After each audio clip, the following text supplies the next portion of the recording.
It is so great chatting with the champ, the Bellator flyweight champion, Liz Carmouche, who's going to be back in action with the rematch against Juliana Velasquez, Bellator 289, December 9th. Liz, how are you? I'm great. Thank you. How are you? I am doing awesome. Good to see you back. I'm sure you'd like to be back a little bit sooner than this, but still excited to see you back in action. Tell me how this all came together with the rematch coming to fruition. Yeah, everybody was saying there was a lot of controversy about how the fight was stopped. Everybody that I've talked to that's re-looked at it and looked at it says that they can't possibly see that there's controversy. I know she was up in arms backstage after the fight. Every interview tags me, making sure that I know that she doesn't think that the fight, it was stopped early, that there was bias because Joey Beltran is a former Marine. And if anything, that's like the opposite. Marines to Marines were way tougher on each other. So like, if anything, he's like, no, we're going to let her work, and she has to work harder for it. So I definitely don't see bias going on there, but I feel like on her part, she did. And she's been pretty adamant about speaking out about it and how she feels. And my thing is that just like how I had to work my way up the ranks, I begged for them to get a fight as soon as I could. Right after I came back, I had a little vacation with my family out in Hawaii. And I was like, hey, I'm back to training. Let's do this. Let's get one on the books. You guys knew that if I became champ, I'm looking for at least 3 fights a year. So let's make that happen. Let's get one right away. And they had said that they're looking at something for November, December, but it was probably going to be a rematch. Just with the way he was gone, a lot of people wanted to see that fight again. And I totally get on Bellator's side. Like there's a part of me that says I want to make sure that we do everything right with the division, and that the people that are working their way through the ranks feel like they did so correctly, and that all their efforts are going in the right direction, as opposed to somebody who's coming off a loss getting another chance. But at the same time, you got to give the people what they want to see, and this is a fight they want to see. Yeah, and it should mention she did file an appeal that was denied. So, I mean, I think, again, some more people on your side as far as that argument. Were there any other opponents in the mix, or was the plan always to do the rematch? For my plan, I'd actually requested that it be Denise Killholtz, that it be Kish, or it be Watanabe. I felt like when I got the win over Watanabe, like I really just caught her off guard and was able to capitalize off of that. But everything that I've seen on her, that was just an opportunity that I was able to just jump on right away. And I don't see that happening again, And when you see with Killholtz, it happened again. She had that flash moment where she got hit and was like, whoa. But then she put on a dominant performance. I feel like she had such a dominant win over Killholtz and came out that she worked her way up, and she, coming off of that win, had the right to fight. Or even Justine Kish, after her performance against Salima, had the right to. So in my mind, those were the 2 women that I thought deserved the chance. I thought, to me, that it should be Velasquez having to get another win, earn her win back, and then come back. And then absolutely, let's do that rematch. But get back in the win column before you can be eligible. Yeah, no, well said. Looking back at that first fight, how did you have the fight scored going into the 4th round? I was curious. I felt like it was 2-2, like it was, I knew that going into that, that first round, I was chasing around the entire cage, just trying to run after her. And for nothing else other than cage control, I was definitely winning that first round. Really the takedowns scored that were held successfully were on my part, none on her part. Significant strikes were pretty evenly scored back and forth. So just based on the cage control, based on the takedowns, that put me in the lead. But I know when it comes to the judges and stuff, I really had it 50-50, and I knew that I had to come out and pull that trigger in the 4th and 5th round. Yeah, no, I agree. And is there any sort of takeaways you took from that first fight that you're bringing into this matchup? Some positives, some negatives? Because I'm sure you've gone back and looked at the fight because you're fighting the same girl again. Yeah, and one thing that I said with everybody that I had the advantage over is in preparation for Alima fighting her, I studied tape in preparation for Alima to help her get ready. So I felt like, if anything, I was oversaturated with all that information, and it was kind of taking over my own game. And then we kept hearing word that we were going to fight her, and they're like, next month, for a whole 9 months. So what normally is like a 2 to 3 month fight camp ended up being a 9-month fight camp. So I think that's one of the nice things I think will be advantageous in this one, that is going to be different than the first one, is I'm not overstretched. I didn't overtrain. My family is not waiting for me to be done and have this fight already. I'm going to be healthy. I'm going to be ready to go. And to me, that's going to put a lot better performance on for this fight. Training camp, who've been some of the main training partners that have been helping you get ready for this fight? We got lots of time, but I'm sure you've been working with a lot of people right now. Yeah. So, a big one that has helped a lot is Justin Flores. He is, in my mind, the best wrestling and judo coach in the world. I've not been able to find anybody that's comparable to him anywhere that I've ever traveled. And he brings a really great element into that. And he's a black belt in jiu-jitsu. He's a black belt in judo. He's a Division I NCAA wrestler. So there's no way if you get to grappling and he touches you that you can possibly survive it. So that's great because he's also just so detail oriented and his attention to detail with what you do, and he sees everything that he's hypercritical about making those things. And I love that. I love the coaches they were like, no, sure you did that. Okay. I'm like, no. I want to do it perfect. Let me do it again. And he's like that too. So it's great. And I feel like that's really helped because I put in more sessions in this fight camp than I did in the previous one, where I was getting to maybe work with him once a week. This time it's going to be at minimum 2 to 3 times a week. And I feel like that's going to help a lot. And then having to have people like Paige Yvette, she's actually significantly bigger than me. She competes at 165.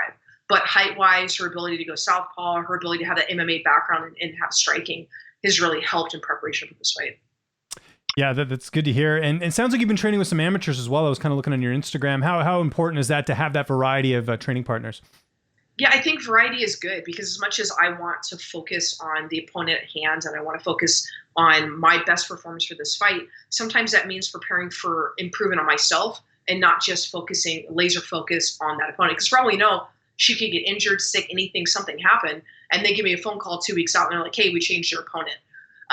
And while I don't see that happening, I always want to make sure that it's about my evolution and not just performing for what they're going to do, but what I'm going to do best. So I like to bring as much variety and different looks as possible to push me in levels that I'm weak in so I can get stronger.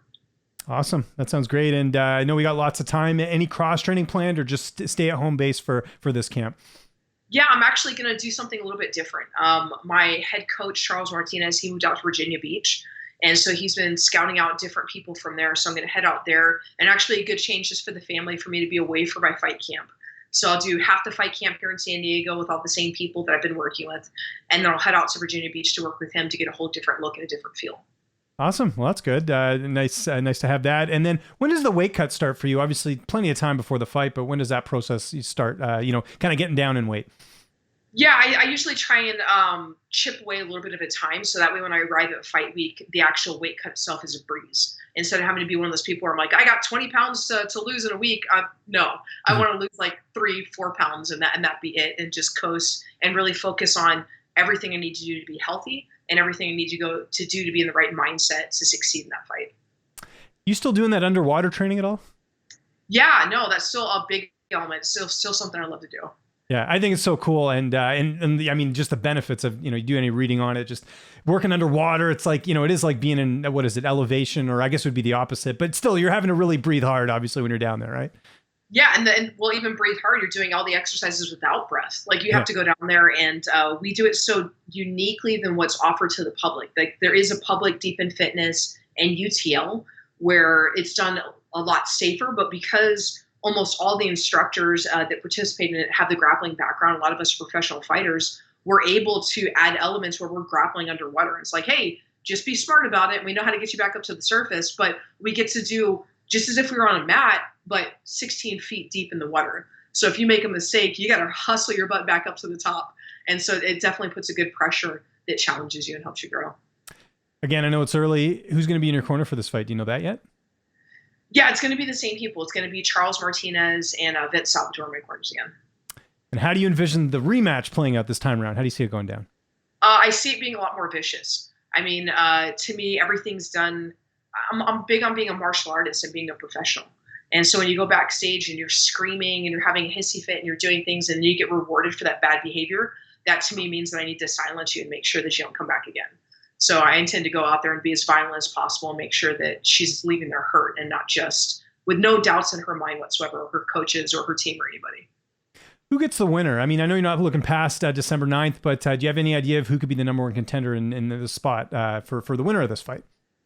I really want to see what happens with the 3 women that I mentioned and see their performance and what comes up, and then hope that I can actually get in the talks with Bellator about who's in the top 10 and how that falls into play for the next contender.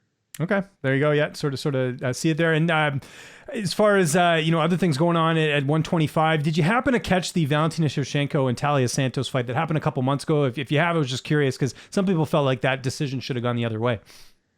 No, I actually missed that one. Yeah. Okay. No, I was curious. Yeah, I figure you're in Bellator now. I wasn't sure if you still pay attention to that. And this is actually this is the first time you and I have done an interview since you switched management. How is it? How did it come together with you signing with First Round, one of the best management groups in the game? Yeah, just looking, I just felt like there's nothing against the team I was with before. If there's one thing I really like Matt Aptaker's a great guy. It just felt like there was always a disconnect, and I couldn't quite get the meets met that I wanted. And First Round, they reached out to me, and it just felt like everything that they were willing to do, the way that they were willing to go to the plate for me, just seemed like it was going to meet and exceed the limitations that I had set forth before.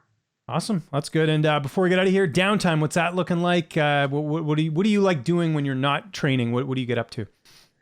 A lot. So my wife has this tendency to rescue animals. Like she just rescued this person found 2 horses that were injured and they're sick. They had no idea what to do with horses, so she rescued them. She's taking care of them. So like learning how to train horses, getting to go horse riding. If I'm not doing horse riding with her, then I'm on my Can-Am Riker and usually just taking that around, having fun, playing my bow and arrows, just trying to do anything to challenge myself and change things up outside of fight camp. How's the bow and arrow thing? I know that's very challenging to get the precise, sort of shot and all that. Yeah, I'm horrible at it, so it's really good. Somebody told me just because I'm always trying to go for perfection. I always want to challenge myself to do the best version of everything I can. And somebody finally said, like, your hobbies are meant to be fun. You're not meant to be good at your hobbies. You're meant to be something different. I'm like, okay, I'll try and mentally put that in there, but I'm so used to like shooting with my rifle from the Marine Corps and being an expert rifleman. I thought it'd be that easy. I'm like, I'm going to go over. This would be an easy transition. I was like, oh, this is not the same. I'm really bad at this, but that's good because it's always something new to learn. Liz, thanks so much for doing this. We're looking forward to the rematch, Bellator 289, December 9th. If there's anyone you'd like to thank before we get out of here, any sponsors or any social media you want to plug, I'll give you the last word. Awesome. Thank you. Just a big shout out to First Round Management and being able to set this up. Special thank you to Wind and Sea Coffee. They do a CBD coffee. They've been hooking it up. It's been great every morning to just know that I have that good reset. Blue Cube Baths is kicking my butt every day as I try and get in there and just survive through the cold. And then, of course, to my coaches, Justin Flores, Vince Salvador, and Charles Martinez.